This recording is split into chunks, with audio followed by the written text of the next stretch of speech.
Hi hello welcome to post 360. నేను మీ మురళీ రాపల్లి.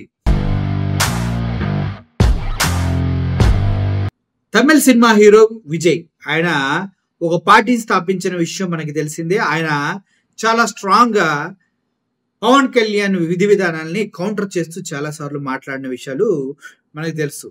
అయితే ఈ విజయ్ పార్టీ టీవీకే పార్టీ ఇప్పటికే ప్రజల్లో మంచి నేమ్ తో ముందుకు వెళ్తుంది. రాబోయే సార్వత్రిక ఎన్నికల్లో వీరు తమ జెండాని గట్టిగా ఊపాలని చూస్తూ ఉన్నారు. అదేవిధంగా ప్రజలు కూడా విజయ్ వైపున మాట్లాడే ఛాన్సులు చాలా వరకు ఉన్నాయి. ఎందుకంటే విజయ్ ఎప్పటి నుంచో పార్టీ పెడతారు అని అనుకున్నప్పటికీ చివరికి గత 4 నెలల క్రితం పార్టీని స్థాపించడం జరిగింది. ఆ పార్టీ పేరు టీవీకే అని పెడతాం కూడా జరిగింది. అయితే ఆయన చాలా సందర్భాల్లో పవన్ కళ్యాణ్ ఉద్దేశించి మాట్లాడి, నా కార్యకర్తలు ఎవడు జెండా కూలీలుగా ఉండరు, వేరే వాడి జెండా మోయరు అంటూ స్టేట్మెంట్ ఇచ్చారు.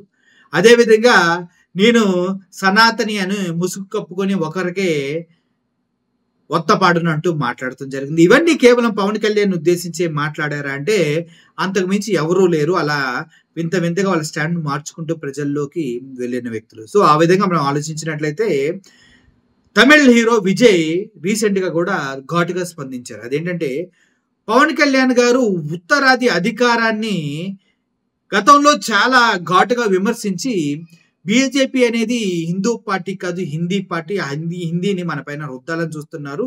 హిందీని మేము ప్రేమిస్తాం, కానీ హిందీని బలవంతంగా మా పైన రుద్దాలంటే మేము ఒప్పుకోమంటూ పవన్ కళ్యాణ్ గారు మాట్లాడిన మాటలను గుర్తు చేస్తూ, పవన్ కళ్యాణ్ గారి ఉత్తరాది అహంకారం నుండి ఉత్తరాది ఉత్తమం అనే భావం వచ్చింది.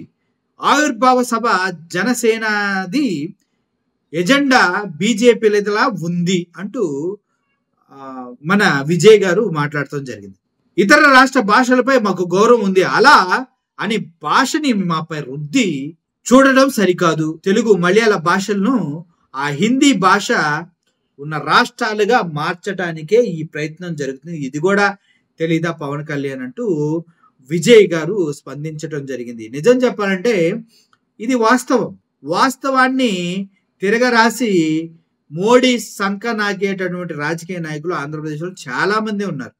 అదేందో భాషని మన పైన రుద్దితే వాళ్ళకి ఏమొస్తుందంటే, హిందీ మాట్లాడితే ఆంధ్రప్రదేశ్లో ఎవరికి తెలియదు బాసు, వాడొచ్చి క్రిస్టియన్స్ కో హటావో అన్నాడు అనుకో, నీకు అర్థం కాదు హటావో ఏంది క్రిస్టియన్స్ అంటే. వాడు క్లియర్ గా నీకు ఆ భాషను ఎక్కించాడు అనుకో. కొన్ని మాటలు ముఖ్యంగా ఎక్కిస్తారు, జై శ్రీరామ్ అని, ఈ హిందూ దేశం అని, ఇట్లా కొన్ని మీ బుర్రలోకి ఎక్కిస్తూ ఉంటారు అనమాట. ఆ తర్వాత వేరే కులాలపైన వేరే మతాలపైన ఓ హిందూ నయ్యే, ఓ క్రిస్టియన్ హై, ఓ ముస్లిం హై, ఓ తొక్క హై, ఓ తోలు హై, అవన్నీ తీసుకొచ్చి నాకు హై, ఇలా సొల్లు కబుర్లు చాలా చెప్తూ ఉంటారు.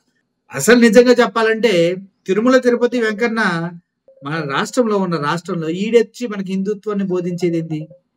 అర్థమైందా మీకు? వీడొచ్చి మనకి చెప్పేది సోది. అలా ఆలోచిస్తే వీళ్ళు కేవలం రాజకీయ లబ్ధి కోసమే భాషని మన పైన రుద్ది, ఆ భావజాలను మన పైన రుద్ది మనల్ని ఎర్రిపప్పలు చేసి ఆడుకోవాలని చూస్తున్నారు. కానీ ఆంధ్రప్రదేశ్ ప్రజలు ఎర్రిపప్పలు కాదేమో, అక్కడక్కడ ఉన్న రాజకీయ నాయకులు తప్పి అనేది నా అభిప్రాయం. ఒకవేళ ఎర్రిపప్పలు కాకపోతే మాత్రం బీజేపీని, హిందూతత్వ భావజాలాలు ఉన్న వాళ్ళని, హిందీని మన పైన రుద్దాలనుకునే వాళ్ళని చెప్పు తీసుకొని వెంటపడి కొట్టండి. అవడరా నువ్వు మా రాష్ట్రానికి వచ్చి నీ భాషను ప్రమోట్ చేయడానికి నువ్వెవడవరా?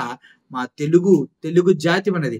అసలు నాకు ఒక విషయం అర్థం కాదు, పవన్ కళ్యాణ్ హిందీ భాష అని వాగే వ్యక్తి మరి స్కూళ్ళల్లో ఇంగ్లీష్ని పెడితే ఎందుకు తీసేస్తున్నారు? తెలుగు భాష గొప్పతనం అనేసి చంద్రబాబు నాయుడు గారు పవన్ కళ్యాణ్ కలిసి తెలుగు మీడియం మాత్రమే ఉండాలని ఇంగ్లీష్ని ఎందుకు తీసేస్తున్నారు? సమాధానం చెప్పమనండి.